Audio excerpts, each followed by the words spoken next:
Hello everyone, I welcome you all to the Study Squad and it's time to start the first session of 2024. आज के session में हम cover करेंगे आपकी news analysis, current affair and lastly your vocab part, all in just 10 minutes. So अगर आप new हो channel पे, so make sure you subscribe to our channel and hit on that tiny bell near it so that every day when this session comes around 6 you get notified. With that, let's get started. The first news is about MG Narega. पहले हम थोड़ी history discuss कर लेते हैं about this MG Narega. So this is your Mahatma Gandhi national rural employment guarantee scheme.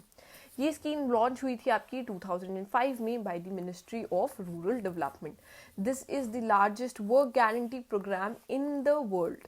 Okay, और the main objective of the scheme is कि ये guarantee करता है आपको 100 days of employment in every financial year to the adult member of a rural household willing to work, people who are willing to work in rural household, adult members that is 18 plus लोगों को in work related unskilled manual work में ये 100 days of employment provide करेंगे. इसमें 1/3 आपकी women है beneficiaries, ये compulsory है. अब अगर आप न्यूज़पेपर देख रहे होगे तो आपको पता होगा कि ये MG नरेगा वेजेस के ऊपर, इन वर्कर्स के ऊपर almost after every 4 to 5 days एक आर्टिकल ज़रूर आता है कि इनके वेजेस रुक गए हैं. अब इनका वेजेस का क्या सिस्टम होता है, आपका सेंटर है जो स्पॉन्सर कर रहा है और सेंटर पैसा देता है स्टेट को और स्टेट प्रोवाइड करती है पैसा to the MG NREGA employees को. ओके, रिसेंट में देखा गया था कि सेंटर ने अपने फंड्स बंद कर दिए थे क्योंकि स्टेट ने जो प्रॉपर पेपर्स हैं और प्रॉपर ऑथेंटिकेशन है इनकी नहीं कर रखी थी, डेटा मेंटेन नहीं कर रखा था बेसिकली. सो इस वजह से सेंटर ने मना कर दिया था फंड्स देने के लिए. इसमें जिस स्टेट ने सबसे ज़्यादा बेटर वे में डेटा मेंटेन करा था दैट वाज केरला. ओके, ये हमने डिस्कस करा था पहले. अब रिसेंट में क्या देखा गया है, इन्होंने एक नई स्कीम निकाल दी है. The scheme is Aadhaar link scheme. Aadhaar card को आपको लिंक करना पड़ेगा अपने जॉब कार्ड से. अगर ये आपकी लिंकिंग नहीं होगी तो पेमेंट नहीं प्रोवाइड करेंगे. ये नई स्कीम आई है और देखो इस पर काफ़ी क्रिटिसिज्म हो रहा है. अब इसकी प्रॉब्लम क्या आ रही है सबसे बड़ी, the problem is about authentication. यहाँ पे ऑथेंटिकेशन बहुत बड़ी प्रॉब्लम है. ओके, अब अगर आप ऑथेंटिकेशन के इश्यू को देख रहे हो तो ऑथेंटिकेशन में प्रॉब्लम किस लिए आ रही है. ऑथेंटिकेशन होता कैसे है आपका, फिंगरप्रिंट्स के through. We think about it, they are manual workers.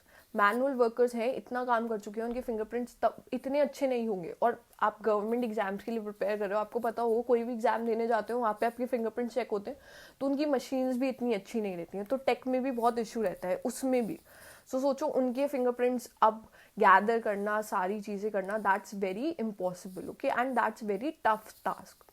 इसकी वजह से इनके ऑथेंटिकेशन में प्रॉब्लम आ रही है जिसकी वजह से इनका वो कार्ड से लिंक नहीं हो पा रहा है एंड पेमेंट में इनकी इशू आ रही है.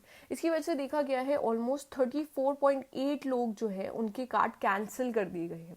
So instead of providing employment through this scheme, अब ऐसा लग रहा है कि गवर्नमेंट इस स्कीम को यूज़ कर रही है so that they could rule out most of the people और remove most of the people, ताकि लोग कम हो जाए, कम लोगों को फंडिंग देने पड़े.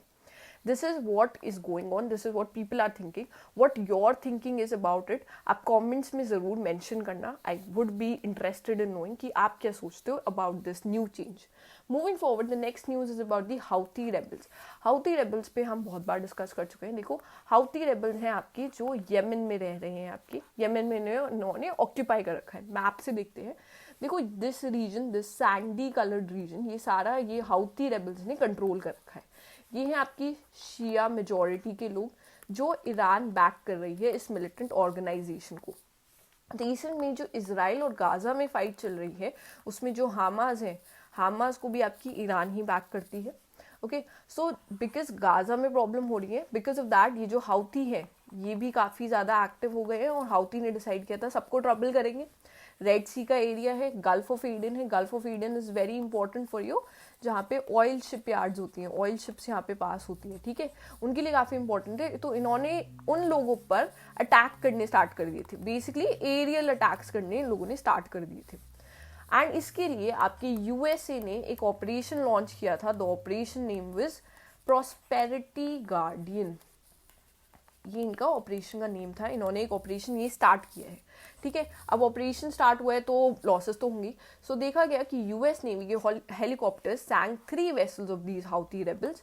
Houthi Yemen's Iran backed Houthi rebels की इन्होंने सैंक कर दी। अब यहाँ पर since we are discussing these Houthi rebels, तो देखो इनके जो फाउंडर्स थे उनका नेम भी एक बार पढ़ लेना, ठीक है।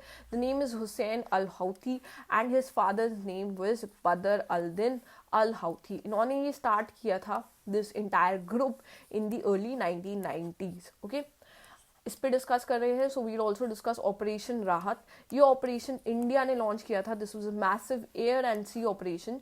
ये लॉन्च हुआ था to evacuate around 4000 Indians from Yemen in April 2015 का है ये आपका, ठीक है। ये नाम भी आप याद रखिएगा।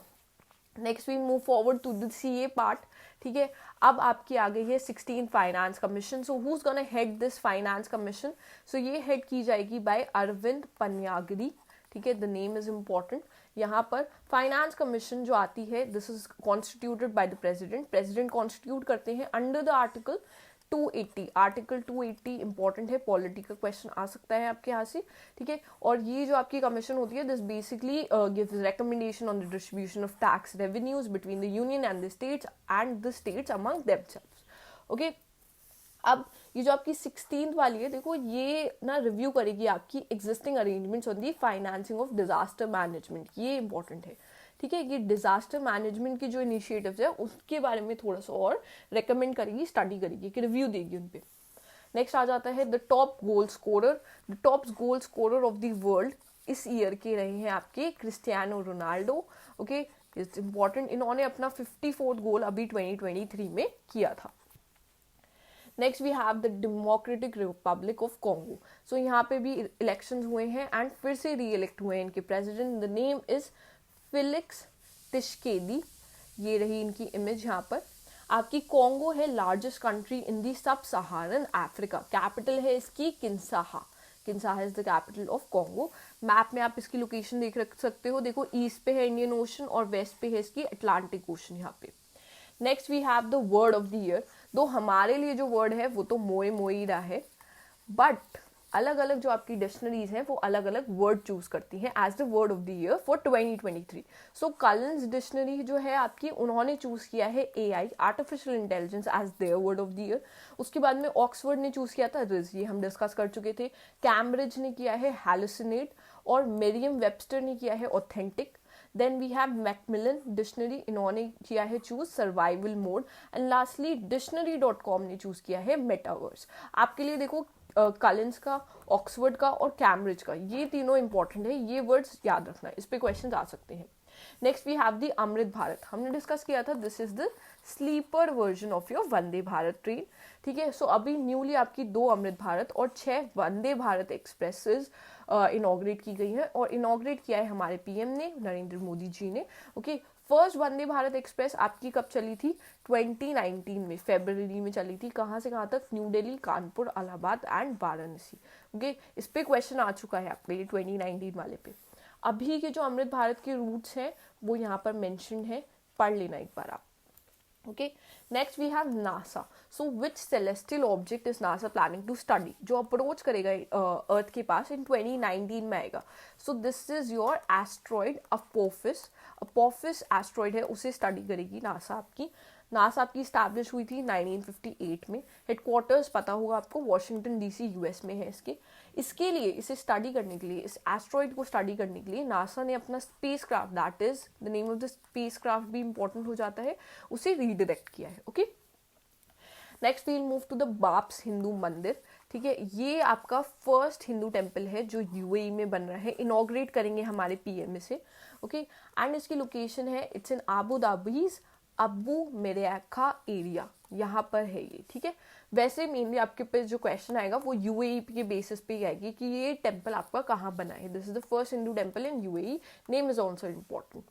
Moving forward, then we have Hithai Aman festival. Hithai Aman festival आपका कहाँ सेलिब्रेट होता है? ये सेलिब्रेट होता है आपका तमिलनाडु में, रिसेंटली ये सेलिब्रेट किया गया है। देन हम देखो तमिलनाडु के बारे में भी देख लो आप एक बार मैप में। इसका डेट ऑफ फॉर्मेशन इंपॉर्टेंट है, 1950 ईयर 26 जनवरी, केरला को और कर्नाटका को बॉर्डर करता है, ठीक है। This all is important. यहाँ पर आपका बे ऑफ बंगाल है। Next we have which country has recently become the world second largest producer of steel. So second largest producer of steel कौन सी कंट्री बनी है, वो है हमारा प्यारा भारत। ओके, सो हम बन गए हैं second largest producer of steel यहाँ पर। Moving forward, who recently becomes the first woman to achieve the net worth exceeding $100 billion. That's a lot of money. Okay, so ये कौन बनी है आपकी, she is Francois Bencourt Myers, ठीक है। ये बनी है आपकी first women to achieve this kind of net worth. She is the heiress of your L'Oreal Beauty, ठीक है। ये heiress है L'Oreal Beauty की। इन्होंने अपनी मदर से टेक ओवर करी है ये पूरी empire. Okay, her name is important है। Next we have the FEAST. FEAST है आपका एक software. This software is for FEA, that's your finite element analysis के लिए बना है। फाइनाइट एलिमेंट एनालिसिस क्या होता है, अगर आप एक यहाँ पर एक स्क्रू ले रहे हो, ठीक है, तो उसको ये छोटे छोटे एलिमेंट्स में आपका डिवाइड कर देगा और उस हर एलिमेंट पे क्या फोर्स लग रही है वो ये आपको एनालिसिस करके बताता है सॉफ्टवेयर। ओके, इसमें आप मशीन वगैरह करते हो, इंजीनियरिंग के जो स्टूडेंट्स होंगे उन्हें पता होगा, they must have studied about this. So ये आपका जो नया सॉफ्टवेयर है वो डेवलप किया गया है by Vikram Sarabhai space centre. So basically ISRO ने डेवलप करा है ये। Okay, next we have the top 5 words of today, वो डिस्कस कर लेते हैं। The first word is abdicate, that means to formally renounce और give up a position, right claim. Next we have pendency. Pendency is a state of being pending, undecided, कोई चीज undecided रहती है। Then we have एडमॉनिश, to caution, advise और counsel against something. Fourth we have genome. Genome का meaning होता है the complete set of genetic information in an organism. ये relate करता है उसके फॉर्मेशन से, ग्रोथ से, हर चीज़ के बारे में। Okay, lastly we have substantial. Substantial means large in size, value और इम्पोर्टेंस, और it could also mean the main और the most important thing. The main और the most important thing, if you reading an article तो उसकी जो substantial information है, जो most important चीज़ है, जैसे पूरे न्यूज़पेपर की हम आपको ला के दे रहे हैं उस बेसिस पे। Next we have the answer to the question जो हमने आपसे लास्ट सेशन में पूछा था, world's largest island, so that's your Greenland. Okay, then we have the question for the day. This is a very easy question. I hope you all answer this in the comment section, and if you like this video, make sure you hit on the like button, share this with all your friends and subscribe to our channel.